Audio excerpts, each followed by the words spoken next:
Well, happy Easter.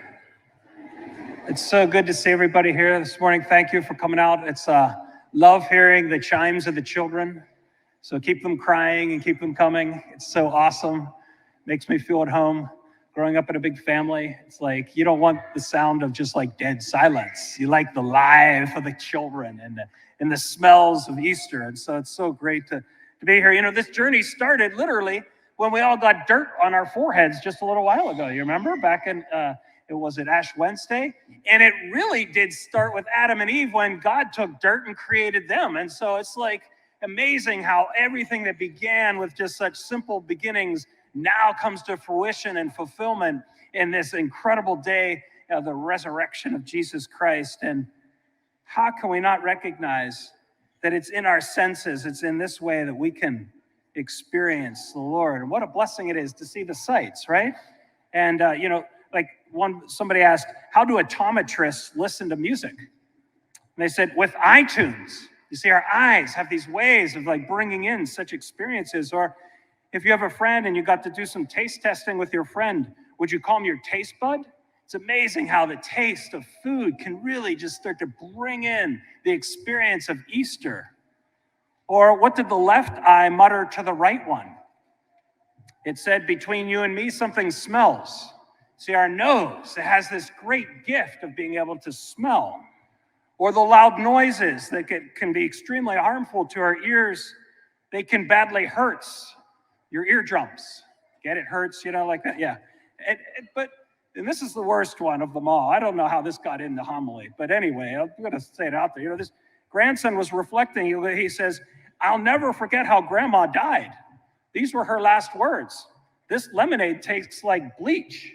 Terrible, you know, such tasteless way of beginning a homily, you know, but it really is. It's amazing how all the sights and the sounds and the smells and the bells all point us to the same thing.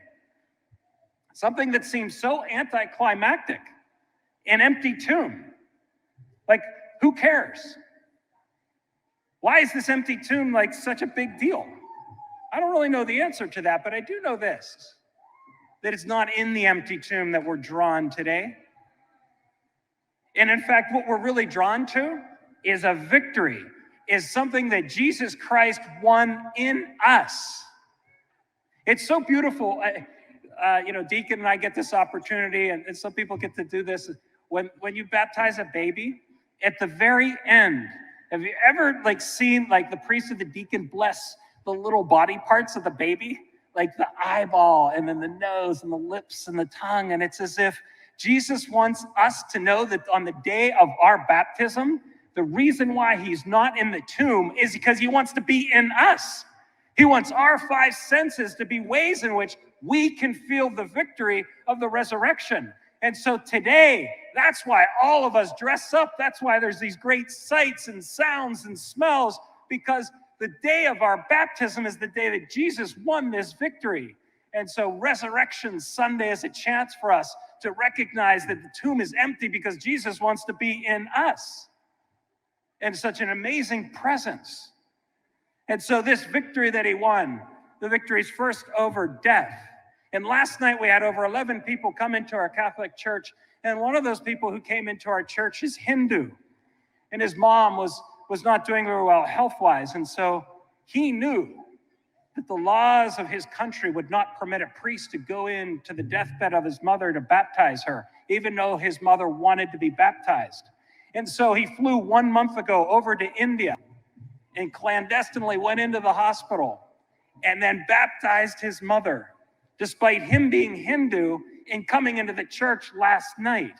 And there, Jesus Christ in the hospital bed, this son won the victory over death for his mother, because death isn't the final word anymore. It's just simply the tunnel to get access to eternal life.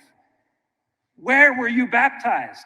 Where was that moment in which Jesus Christ won the victory over your death by giving you his life and seemingly burying us in the tomb so that we could rise from that tomb in the waters of baptism? And so it was right here for this young man last night in our church, in our community, where he was baptized, where God won that victory in him as he won it with his mom over in this hospital bed as he baptized her. And that's not enough. God also wins this great victory over sin. And one of our great people that got to come into the church last night, she was born in Philadelphia. And the great victory over sin is now she lives in Pittsburgh. She's no longer a Flyers fan. Yes, claimed from the sinfulness of a city like that into the resurrection of Pittsburgh. It's so cool. And if you ever want to meet her, she's at T-Bones and she works at the market there. And so she was born into a world in which she didn't know God. She was never raised in any particular faith. She never knew Jesus Christ. And even though we live in this modern world where you think people would know Jesus, she never knew Jesus until one day one of our Latino men came into the T-Bones there and saw her and took a liking to her. He spoke basically Spanish. She spoke basically English, but there was a language of love that God conquered the confusion of the sinful world and brought into their hearts. And so they got married, and last night she became a Christian. It's amazing how this time of Easter is a chance for all of us to remember the great victory of Jesus over sin. And that's not enough. He also wins the victory over the devil, not just the New Jersey devils, but the devil, the demons that plague our world. It's enough to just turn on the TV, and at every sight you can see the devil seemingly winning his victory of darkness and the violence and in the injustice that all of us feel. It's enough to just think of the violence in Ukraine. And so last night, one of our people who had been afflicted with demonic oppression for years went through the protocols of the deliverance ministry with my cousin, Father Chris, and went through the protocols of exorcisms, as all of us do as we get baptized. And last night, Jesus Christ won the victory in this dear girl who for years had been afflicted with these demonic things. And so Jesus Christ shows us that he is more powerful than evil. He is more powerful than the darkness that can be afflicted upon us in every step that we take of our lives, because it's his victory that we celebrate in each one of us. And it all started on the day of our baptism. You know, St. Paul here talks about the leaven. He also talks about, are you aware that you've been baptized into the death and resurrection of Jesus Christ? And it's in our bodies that we get to work out this incredible salvation. I was baptized in Squirrel Hill at St. Philomena's Church. That's where it happened to me. I'm not sure where that happened to you, but each of us today, it's good for us to recall our baptism. And if you don't recall it, we're going to splash you with so much water that you're not going to have a choice to recall it. Deacon Tom and I are going to come out with super soakers today and just drench you. Why would we do that on your nicest clothing to ever come out here for? Well, why not? I mean, that's the whole point of this, is to recognize we've been so won over by Jesus Christ in our baptism that today is a day to allow him to flourish even more inside of us. And so, at least for me, when I think about this mystery and just here today with you all, I wonder, how can we experience this victory more personally, even more powerfully than, like, I don't know, the Pitt Panthers winning a national championship, or the Penguins winning a cup, or maybe a miracle that the Pirates win a World Series someday. You know, it's like, those are all great championships to, like, cherish, right? But the real championship in victory is being won in each of us. And I just wonder if Paul's question is good for all of us to ask ourselves. Are we aware of this victory? I don't feel that I am.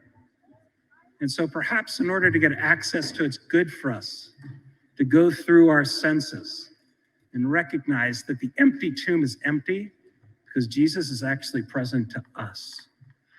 It's like in that sense of hearing. They say that the voice of, like, hearing your name called is the sweetest voice in the world to hear. And I don't know, like, what your nickname is, but I used to be called Birdie. And when I'd hear that name, it just made my heart melt. Like, I'm loved. And I don't know what that is for you, your nickname or the name that you hear, but can you imagine Jesus calling that out? It was called out on the day of our baptism, our name. And that name is one of the sweetest things we can hear. And it's through that we can hear this victory voice of Jesus in us. And also, we're baptized into his death. And so how many times is our name used when we're in trouble? Or how many times do we hear cursing or things that we bring into our hearts through our ears and we're just like, that hurts. That is just awful news. And it's the good and the bad that we bring to Jesus. We hand over to him so that what we hear can only bring us that victory in Jesus who's in us through our baptism. And if that's not enough, it's enough to just contemplate Mary Magdalene. She's in the garden, and what does she hear? Jesus say, Mary. Let us listen to Jesus who wants to say our name and win that victory in us. And it's not enough just to hear it. Also, we can touch it. I mean, this morning I got up to run. Oh my gosh, this 50-year-old body can't run at all the way I used to when I was in crew. I went and got my hair cut the other day. I have 3 hairs standing on my head, and I don't even know what to do with them anymore. Like, do you have body parts that you just look at and you say, what is going on? Like, this isn't the way things used to work. But it's right there. It's in our wounded bodies that we can touch. And thank God for the iPhone. It looks at me and it turns on. I'm like, wow, at least that's working. You know, it's like, wow, I can at least see my face. Or our hands, the way it touches the world. You know, maybe we feel wounded, and it's good, like, to touch the body parts that are wounded and say, Jesus, I know you're in me, and I need you to heal these wounds or be comforting in this. I'm not getting any younger, but yet we have all these glorious parts to us. Our heart is working. We're breathing. And it's in our bodies that Jesus works the resurrection. You see, there's this myth that the resurrection is just some spiritual thing that Jesus Christ won. No, the rock could not have been moved by any human being. In fact, it was moved by an angel. Jesus left the tomb before the rock was removed. Why? Because he had a resurrected body, not a Lazarus body, a resuscitated body that would die, but a special body that could move through space and time. He wants us to recognize that's where we're headed, that our bodies, yes, the woundedness, the oldness, the stuff that we don't like, the stuff we do like about our bodies is going to be resurrected. And today we get that first experience by, like, Thomas, doubting Thomas. And what does he do? He comes and he touches the body, the wounds of Jesus. He didn't necessarily doubt that Jesus was risen from the dead. He doubted whether his body would have the afflictions of the wounds of the pierced hands in the side. And so when we feel our hands and our heads and our body parts wounded, it's in there that we need to touch those wounds to the wounds of Jesus and win and allow him to win that victory. And then there's the sight, like this gift of sight. And here it's just enough to think of my favorite painter, Caravaggio, and how he would paint light and darkness. And he's the one who really has St. Paul on a horse that would be knocked down. And it's the light of Jesus's resurrection that transforms the darkness of the death-seeking Paul. And so all of us, we walk in shadows and in light. We have these moments of greatness where we can see ourselves in the light. And then we have these dark places, you know, these kind of behaviors or these addictions and things. And we're like, oh, this is not who I want to be. And it's in that Jesus Christ wants us to see his light in the darkness with this beautiful candle that walked in last night in the darkness. Jesus's light is always stronger than our darkness, any darkness of this world. And that's where this victory also can come in, by us seeing the light in the darkness, just the way Paul did. And it's not enough just that, the taste. What are you going to eat today? Like Easter, we always save some of the best foods, the Easter baskets. I love the jelly beans and the chocolate and the lamb and the food and all that. And I also throw in a little Mexican stuff. You have to have a chicken enchilada today, you know? It's just like such a good day to bring all the taste buds to the table. We don't have that Lenten fast anymore. Why? Because in tasting the goodness of things, we too can feel and experience the resurrection of Jesus. And isn't that what Clopas did? Some would say Clopas was St. Joseph's brother. And there he was walking disheartedly. And maybe today you walk into church and you wonder, what in the world am I doing here? Downtrodden and maybe depressed or frustrated. And Jesus walks by their side. And when does he reveal himself to them? As you can see in the Evangelion today, as my man Caravaggio paints, in the moment of the breaking of the bread. There they are tasting this food in the Eucharist reveals Jesus. How many times does Jesus want to touch our tongues with his divinity so that we can taste and feel the goodness of this victory in us? And then finally, obviously, there's this sense of smell. A mom once told me that when her son went off to college, she went up to his room a day or so later to change his sheets or whatever.